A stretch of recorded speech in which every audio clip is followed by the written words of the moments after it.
Now for some thoughtful analysis on Kerala, even as the big takeaways from the urban local body polls in which the UDF trounced the LDF are coming out, and the BJP proved itself as a force wresting the Thiruvananthapuram corporation for the first time, and it's all being discussed.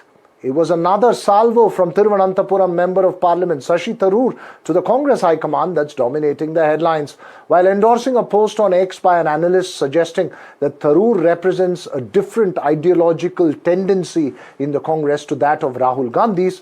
Tharoor seems to be fueling his confrontation with the party high command. The analyst argued that Tharoor represents a more pro-urban, institutionally read as industry-oriented, pro-reform approach, whereas Rahul Gandhi, a more rural and grievance-driven party to counter the BJP. He further argued that the problem is Congress's inability to choose and reconcile between these two tendencies. Now, Tharoor endorsing this as a thoughtful analysis is the news point. It's hit the headlines. So we have two Kerala questions in focus this evening. First and briefly, what's Tharoor playing at?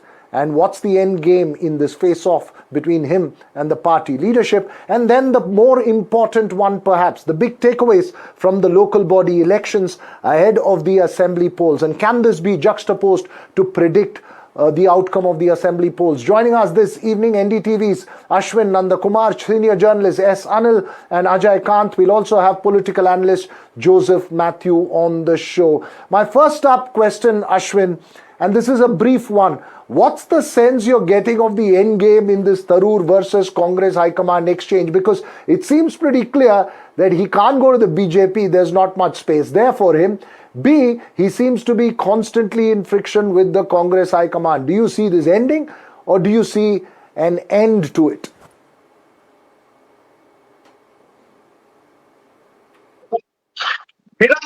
There don't seems to be an ending, because every time Shashi Tharoor makes this comments, which either will be praising the Prime Minister Modi or congratulating the BJP, the Congress in the state of Kerala is always in a soup. We have the leader of opposition stating that he does not want to comment on it. On the other side today, in fact, very senior veteran leader Ramesh Chandra said Shashi Tharoor has to follow the shoes of the Congress. If party has a ploy, then he has to conform to it. But certainly, when you look at all these instances just in the past 1 year, whether it's praising Prime Minister Modi or even the recent congratulating the BJP for its historic performance in ousting the LDF in Thiruvananthapuram Corporation, or even talking about the emergency as a black day. All this have put Congress in a soup, and Congress is very softly condemning it. There is not a hard condemnation from the state Congress. And that is quite interesting, because here is one man whom they cannot completely take off, neither can they handle. And that is the quagmire the Congress party in the state of Kerala is in. They keep shying away from these questions, pointed questions on whether they want to retain Thiruvananthapuram MP, or they want to keep them with them. But certainly, it looks like Shashi Tharoor is somebody who is they were not able to put a leash on. He's a man who is giving his free speech. He's using a different political ideology, probably a diplomatic ideology, and that is what is actually causing problems, not just for the state Congress, but even for the High Command as well. Well, this is what we've been saying for a long time. I know the more substantial debate in Kerala is about the outcome of the local body elections and what that really means in the road ahead to Kerala. But this seems to be the issue that's dominating, even when UDF has wrested from the LDF most of the municipal corporations and the panchayats. Joseph, what's the sense? What's the big takeaway for the left, LDF? And if you do, feel free to weigh in on what you think the Tharoor versus Congress endgame is going to be. Yes, thank you for having me. Regarding the elections and the results to the local polls here, usually if we look at the Lok Sabha polls, the Congress-led UDF always starts with a much bigger advantage than the LDF. Whereas for the local bodies, the LDF and the CPM-led front starts with a definite advantage. So this time, despite that, there is a massive setback for the LDF. And I think reading into the results across the state, the one most prominent factor which led to this result is the anti-incumbency. We can say the strong resentment against the present government and the state leadership of the CPIM. It is as if the people have chosen who is the best bet to beat them, and then they have voted in unison against the ruling front. And it's after such a long time that we are seeing such a political statement through a local body election, such a massive political statement the people are making in a local body election is a rare sight, and I think this is such a political statement. And about Shashi Tharoor, you're saying that it's a political statement. Anil S. also joins us. Hold your thought there, Joseph. Anil S., just before you join, I know the substantive debate is about the local body elections and the outcome of it, but we couldn't resist talking about Tharoor and his thoughtful analysis. What's your sense, very briefly, of the Tharoor versus Congress game, and then on the big takeaways as far as the local body elections are concerned? See, I would say the Tharoor versus Congress game has been going on for quite a long time, and as we all know, it's just not limited to the local body polls. It has been going on for some time, and right in 2024, when the Lok Sabha elections were fought, even that time it was there, and that's an entirely different ballgame, I would say. About this local body election, if you come to that, like Mr. Joseph said, my friend Joseph said, there is definitely an anti-incumbency factor, but I would say the Shabrimala factor, the Shabrimala Golta factor, that must have acted as a catalyst. There are a multitude of factors, and like we all know, in a panchayat election, a local body election, you can't single out one particular factor, like in assembly or in Lok Sabha election. There are a multitude of factors, and anti-incumbency is definitely there. The left government led by Pinarayi Vijayan is in power for the close to 10 years. So definitely there is an anti-incumbency against the state government, and it is coupled with a Shabrimala factor, and obviously there was a consolidation on the other side, maybe because of the kind of campaign unleashed by the CM himself and the CPM targeting a certain community. There was a consolidation. And the left. Ajay, what's your... Sorry, 1 second. Hold your thought, Anil. As you're making those points, I just want to get Ajay as well in. Ajay, what's the sense as far as Thiruvananthapuram is concerned? It's a major victory for the NDA. Resting Thiruvananthapuram is a huge thing for the BJP. What's the sense? Is it still going to be pocketed presence for the BJP in seats like Thiruvananthapuram and Thrissur? Or is the BJP going to be able to genuinely expand its footprint across Kerala? Or is it going to be the UDF that's going to be taking over from the left? I believe the biggest takeaway from the local body polls is that Hindu voters are distancing from LDF. Traditionally, the Hindu voters supported the LDF. Okay, so the Tirunelveli local body elections, the results from the Tirunelveli local body election shows that Hindu voters are distancing from LDF, and that same thing happened in Tripura also. These two municipalities, which are dominated by Hindu voters, they started voting in favor of BJP. So it is a warning sign for left in Kerala.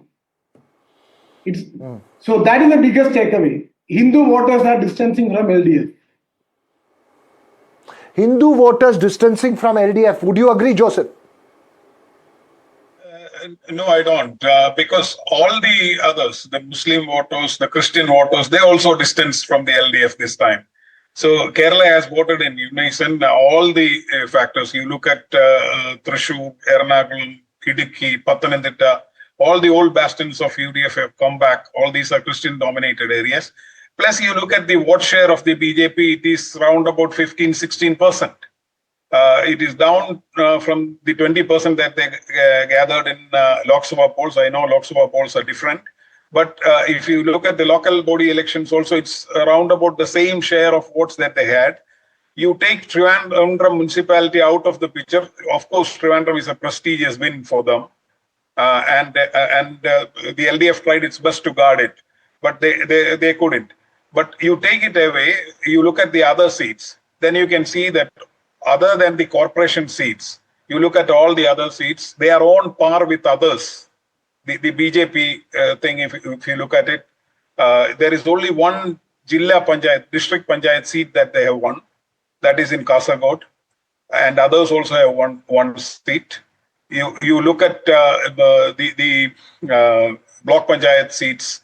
It is the other seats. It's 323 and 324. It's almost there. Even the Grama Panchayat seats. You look at the number of seats. BJP has 1,400 seats. The others and the independents have 1,200 seats. So it's more about there. There is nothing too much that we can read into the BJP victory as of now. But as he rightly pointed out, is that the big lesson, Ashwin Nandakumar, is the big lesson that there is enormous anti-incumbency on the ground as far as the LDF is concerned? How do we then project the road ahead to the assembly elections? Give us a sense of the history of local body election results and the sentiment translating into perhaps the results in the assembly and Lok Sabha elections. Just since 1995, the pattern has always been whoever has swept the local body election has always won the assembly elections. But this pattern has never been changed. So essentially, this is the hope that the Congress-led UDF is harping on. Number two, if you look at some of the voting patterns today, M.V. Govind, the secretary himself, has stated they have massively faltered in Malabar region and even in central Kerala region. This the state secretary itself has acknowledged. But at the same time, what has essentially happened, even the cadre system seems to have had problems. Look at the Manarkad, for instance. The LDF independent candidate, Veera, you will not believe, has got just one vote. One vote. In Patambi, the LDF candidate has got 0 votes. Imagine a cadre-based party having this kind of a number coming up certainly causes worry, not just for the party itself, which is completely cadre-based.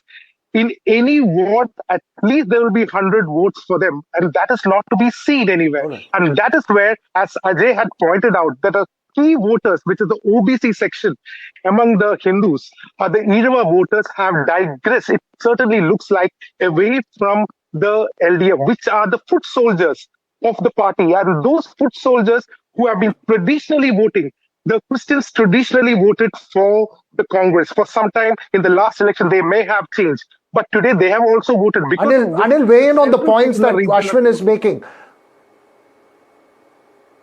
Yeah, I was listening to Ashwin's point, and he's correct to a certain extent. I would say it was in 2010. 2010 was the last time when UDF made such a big comeback in the local body election. That time LDF had got just around 30% of the local bodies, and that means the Gram Panchayats and all. But even that time, immediately after the election, immediately after the local body poll, when the assembly election happened, the left got 68 seats. That time, B.S. Achyutanand was the chief minister. So please understand that we cannot say that the results of the local body election will get converted as such in the assembly election. But it's definitely an indicator. It shows that the UDF has got an edge, a sufficient edge. It doesn't mean that the UDF it's going to be a washout. So we cannot read too much into that, but definitely there is an anti-incumbency factor, and which will reflect in the coming assembly election. Right. Ajay, you were pointing to the Hindu vote moving away from the LDF. What's going to be the biggest challenge for the BJP road ahead? This is huge boost for the party, at least in terms of the psyche, as far as the state is concerned, resting Thiruvananthapuram. But what's the road ahead from Thiruvananthapuram towards Central and North Kerala? Yes, the thing is that BJP, it's a big opportunity for BJP. They, instead of playing communal cards in Kerala, if they focus on development, and development being the main agenda, I think BJP will be a big competitor in the coming state assembly elections. BJP will at least make one seat. Definitely it is going to be a big competition. It's going to be a three-quarter fight actually, between LDF, UDF and NDA. All right, you're making that point. We'll have to wait and see how that plays out.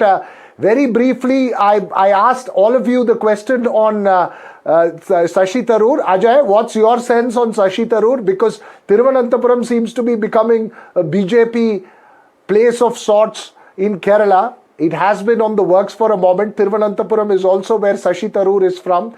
Do you see him staying on with the Congress, or do you believe that there will be possible break between him and the Congress eventually?